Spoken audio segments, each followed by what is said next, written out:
Regarding public safety, Rodrigo Pimentel, who is with us live, can also help us gain other perspectives on what's happening in Rio. Hello, Rodrigo, welcome to our program. Hello, good morning. Let's go.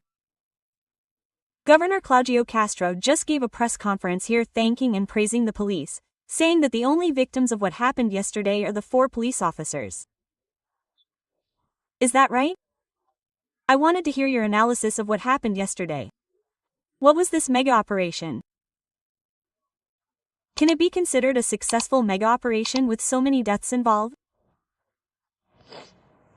I wouldn't trade the death of a police officer for the seizure of 1 million rifles. I'll be very clear. I also wouldn't trade the death of a resident, of an innocent person, for the recovery of territory, nor for the arrest of someone, something, but it's regrettable that more of it left, because he needs to understand some issues that the press isn't talking about. 2 days ago, the Comando Vermelho, Red Command, invaded Morro da Quitanda, which is controlled by the Terceiro Comando, 3rd Command, and the bandits came from the Complexo do Alemão, German complex, at least 70 bandits with rifles. And there they killed a 30-year-old man who had no connection to drug trafficking, and also killed a 60-year-old woman who was taken hostage inside her home.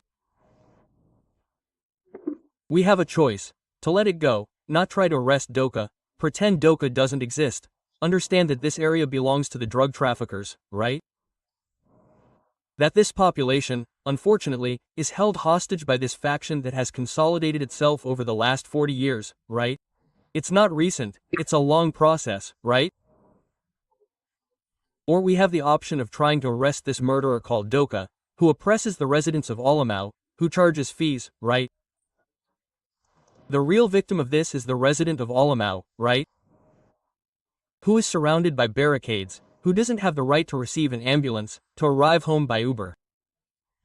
We have the option of pretending this isn't happening.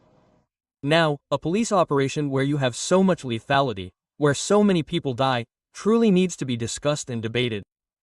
But it's important to understand that in Rio de Janeiro we live in a scenario that isn't just about criminals and police.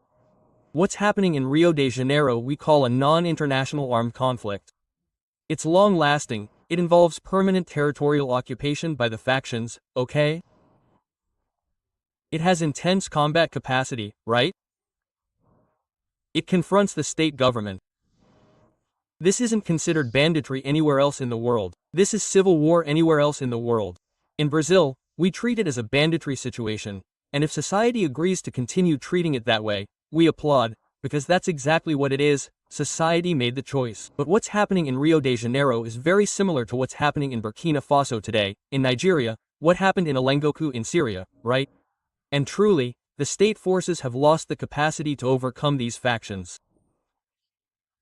If we were to think in terms of infantry logic, of war, when a position is occupied in war, I repeat, in war, you use 4 more men than the opposing force. So, the infantry always advances with a 4-fold advantage. Therefore, to take the German position in an attempt to arrest Doca, the police would need at least 3,000, 4,000, 5,000 men, right? And the state has lost the capacity, it can't mobilize that, right? And that's the scenario in Rio de Janeiro. Morovit made a comment about DPF 35, and I need to correct that because people watched us. He says that DPF 35 arose from a massacre? No, it didn't. It was a tragedy, the death of a young man, a boy in Niterói during the pandemic, an operation by the civil police accompanied by the state public prosecutor's office, by GECO, right? And also by the federal police, the union's police, right? This daytime operation resulted in a stray bullet, and a boy who was at home, a victim, a real tragedy, died from a stray bullet, right? This triggered the DPF B-35, right? So it's different from what Homorovit told us earlier, which was due to a massacre. He certainly doesn't know this information, just as he doesn't know that Doca was going to invade Morro da Quitanda again today or tomorrow, right? So more innocent people would die in Mortitanda. But I repeat, it's highly complex, it's very difficult. You mention a situation of conflagration, right, which is real. And you can't, as you said, you can't pretend that Doca doesn't exist. Now, history shows that there were other Doca, right? Yesterday's DOCA was name missing, and the day before yesterday was Escagina. There was DOCA Marcinho VP who's in jail, right? There was DOCA Fernandinho Biramar. And the feeling people have is that the Rio police, in this confrontation that has become chronic, are just trying to bail water with a sieve. So what I wanted to ask you is if the strategy isn't exhausted. We just had a clash, a task force that brought together authorities from 8 states and also the federal government, an operation against the PCC in Sao Paulo.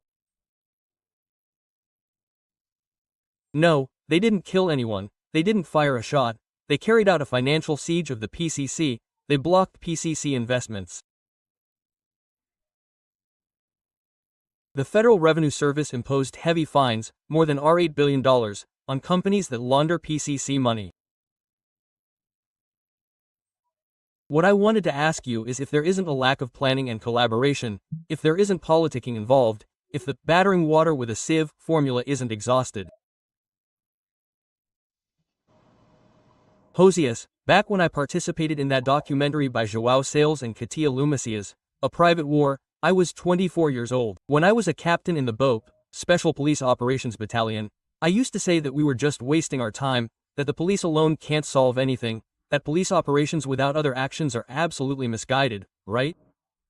For example, not occupying the Alamau complex today with a police force or a military force is a huge mistake.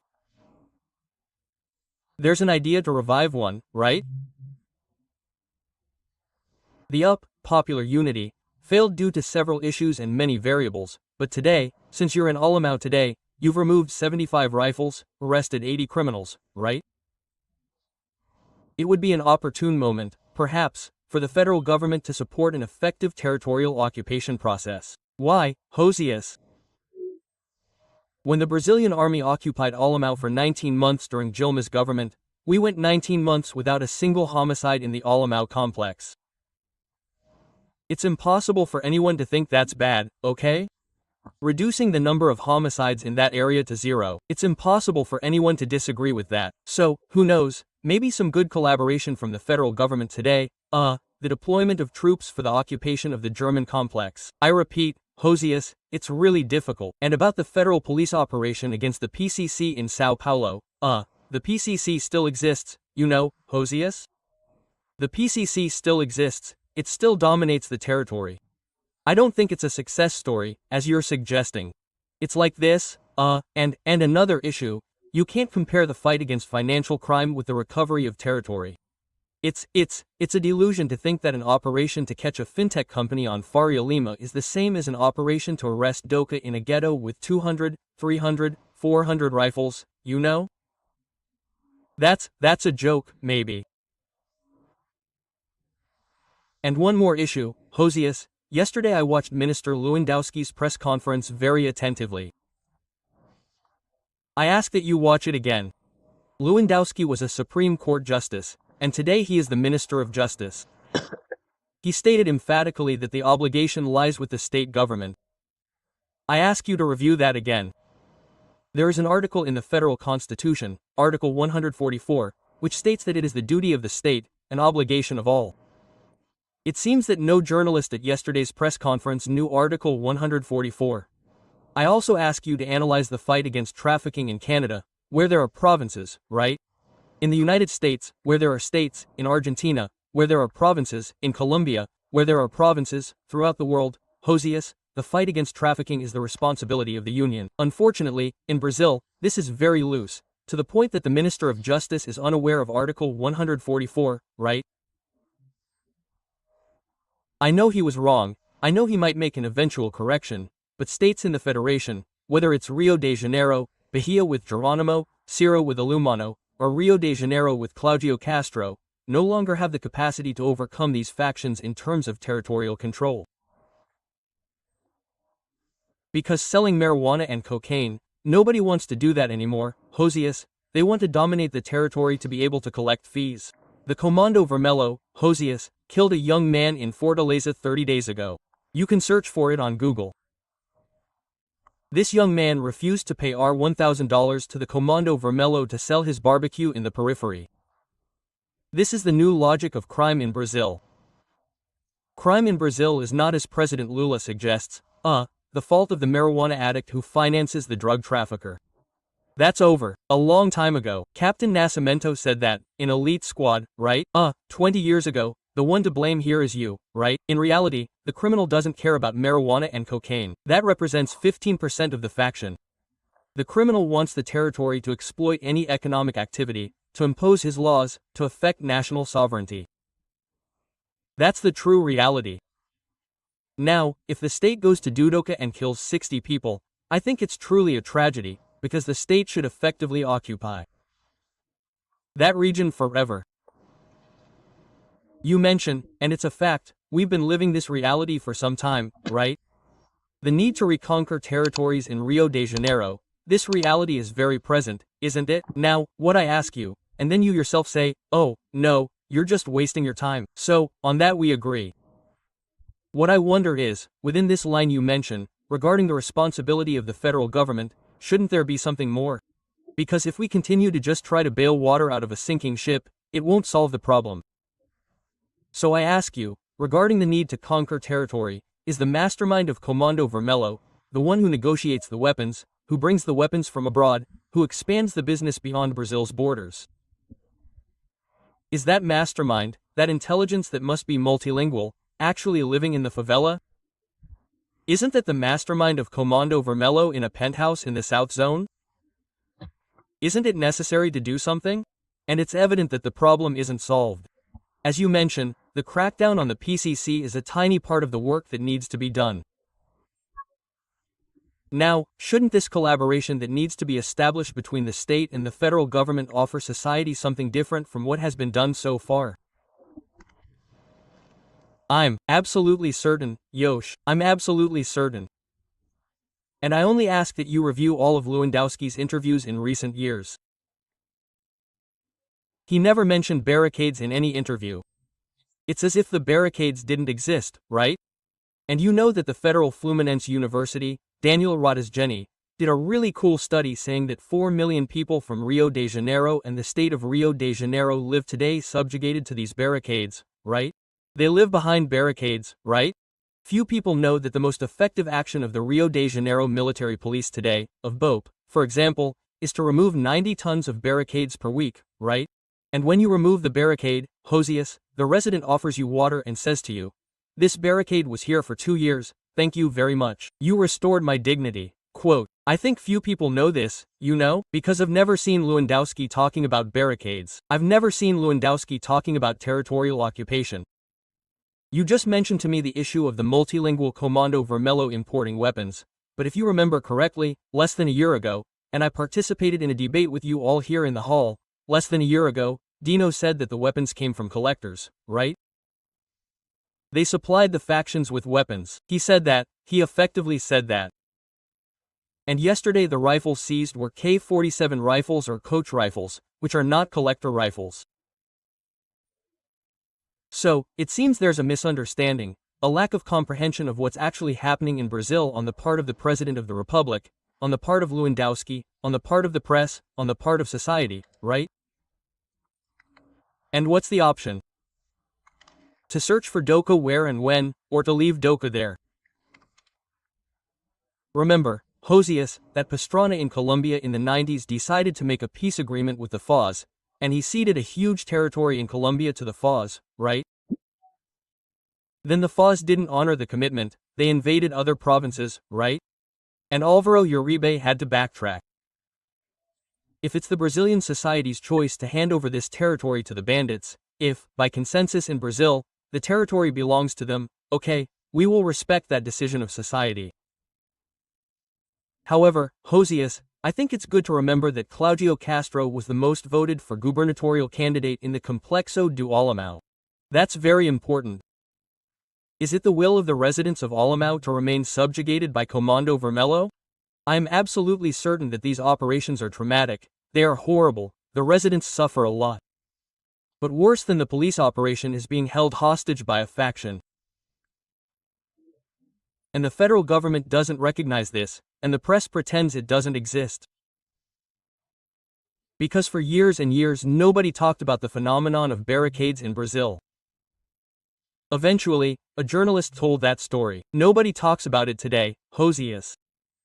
Nobody talks about the urban exodus caused by war in the outskirts of Fortaleza. Hundreds of families were evicted from their homes by the Comando Vermelho, Red Command, so that the Comando Vermelho could collect rent from them. You know? You can ask our fellow journalists, people we admire very much, if they are interested in this subject. This is a matter of national sovereignty. And so, Josias, let's understand the concept quickly. To bring the state to its knees, to apply its own laws, to end economic entrepreneurship, okay? This again, is a matter of national sovereignty. It should be the government's sole priority to recover these territories, not only in Rio de Janeiro, but in all the peripheries. But repeat, Lewandowski never touched on these issues we are discussing here now. So, if you want to criticize Claudio Castro, as Mairavit did so forcefully, and I didn't vote for him either, I don't have a mandate to defend Claudio, okay? We have to make the broad responsibility very clear. Also, reminding Mairavit that just a short time ago the federal government lent Sergio Cabral armored vehicles more than once without GLO, guarantee of law and order. It seems you can lend armored vehicles to Sergio Cabral, but not to Claudio Castro, right? Without GLO, without bureaucracy, without the Attorney General's office, simply 2 or 3 hours after Sergio Cabral asked to borrow the armored vehicles, they were available. Oh, because there were going to be the Olympics, so the condition is different, right? Hold on. Lending armored equipment. Excuse me, lending armored equipment to protect lives. It's not possible that the federal government doesn't have this sensitivity. It's not possible, right? It's not possible. He's lent it out before. He doesn't want to lend it out now,